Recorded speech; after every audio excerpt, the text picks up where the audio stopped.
Nosso estudo de hoje é a lição 32 do livro Opinião Espírita e tem por título Tolerância e Coerência.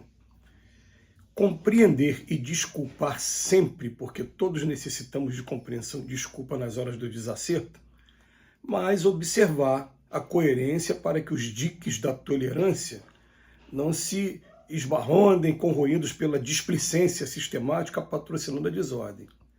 Disse Jesus: amai os vossos inimigos. E o Senhor ensinou-nos realmente a amá-los através de seus próprios exemplos de humildade, sem servilismo e de lealdade sem arrogância.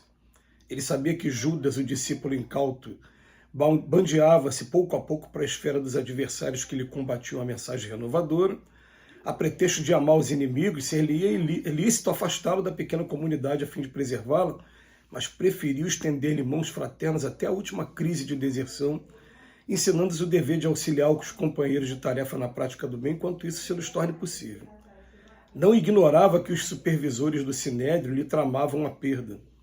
A pretexto de amar os inimigos, poderia solicitar-lhes encontros cordiais para a discussão de política doméstica, promovendo recuos e concessões, de maneira a poupar complicações aos próprios amigos, mas preferiu suportar-lhes a perseguição gratuita, ensinando-nos que não se deve contender em matéria de orientação espiritual com pessoas cultas e conscientes, plenamente informadas quanto às obrigações que a responsabilidade do conhecimento superior lhe preceitua.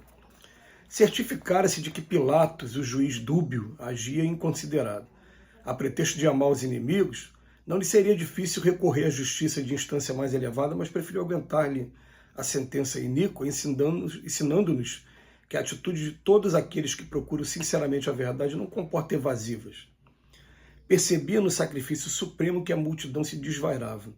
A pretexto de amar os inimigos, era perfeitamente cabível que alegasse a extensão dos serviços prestados, pedindo a comiseração pública a fim de que se não lhe golpeasse a obra nascente.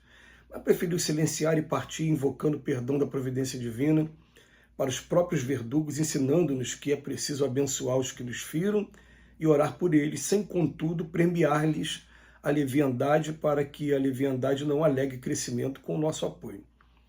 Jesus entendeu a todos, beneficiou a todos, socorreu a todos, esclareceu a todos, demonstrando-nos que a caridade, expressando o amor puro, é semelhante ao sol que abraça a todos, mas não transigiu com o mal. Isso quer dizer que fora da caridade não há tolerância e que não há tolerância sem coerência. Gente, que texto espetacular para a gente analisar hoje. A gente aprende que tem que amar os inimigos. A gente aprende que tem que perdoar 70 vezes 7. A gente aprende que bateu numa face, para que aprender a dar outra, pediu a capa da túnica, pediu para caminhar 1000 passos, caminha 2000. Mas a gente aprende também, será que a gente está sendo importante de alguma maneira na vida daquela pessoa? Será que a gente está fazendo alguma diferença? Será que a gente está exercitando um papel educacional?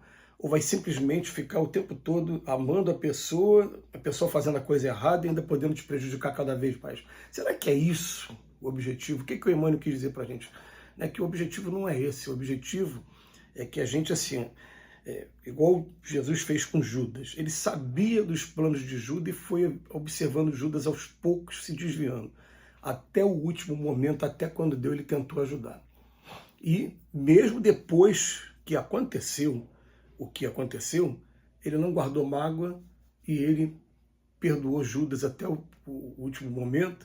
E tem uma outra lição do Emmanuel, que o Emmanuel chega a contar para a gente que, inclusive, Jesus, logo depois que deu o último suspiro na cruz, que o espírito sai do corpo, a primeira coisa que Jesus fez foi lá onde estava Judas para dar os primeiros socorros para o Judas por conta da atitude que ele tomou. Aliás, uma atitude que a gente não cansa de repetir.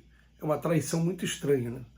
Porque, na verdade, ele não ficou com as 30 moedas, ele jogou as 30 moedas fora e ele sofreu amargamente um remorso muito grande quando viu que o plano dele deu errado e recorreu ao suicídio através do enforcamento. Quer dizer, não foi traição em momento nenhum. Na verdade, Judas era o mais politizado dos discípulos e queria entregar Jesus aos seus adversários, porque tinha visto Jesus dias antes secar uma figueira, ele achou que com o poder, o magnetismo que ele tinha, ele podia fazer a mesma coisa com aqueles que fossem os adversários políticos. Esse foi o grande engano de Judas.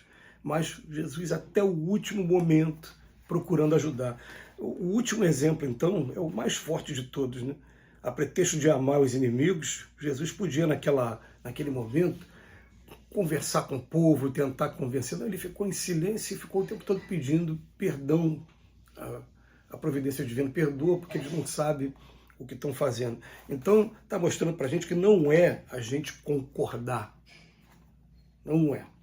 Mas a gente vai aprender uma coisa, né? O amor ao ser humano, mesmo que não concorde com, entre aspas, o pecado dessa pessoa.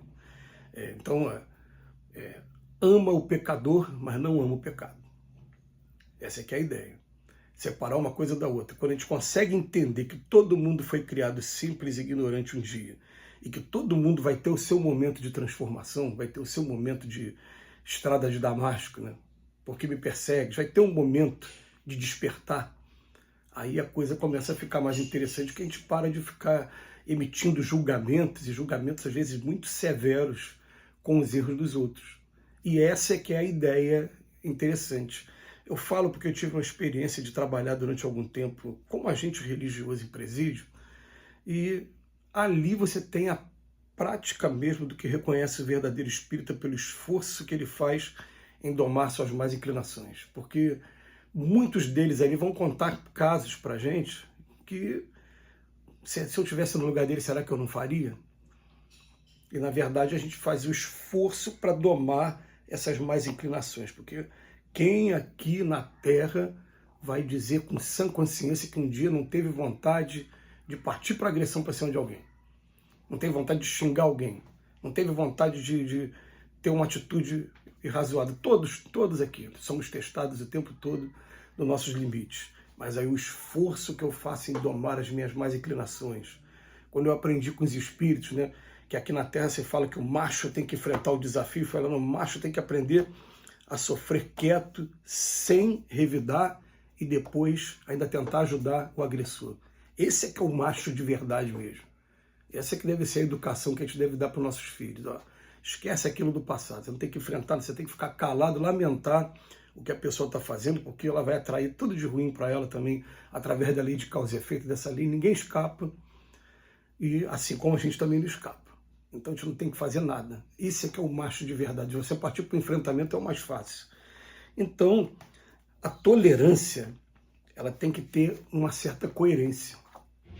Eu, por exemplo, vivi uma fase da minha vida que eu tive que me afastar de um grande amigo durante um período de aproximadamente 2 anos e meio. E voltei a ter contato com esse amigo. Expliquei para ele por que eu me afastei. Expliquei até para ele, falei, olha, às vezes a gente se afastar não significa que a gente não ame, não goste. A pessoa é uma pessoa querida.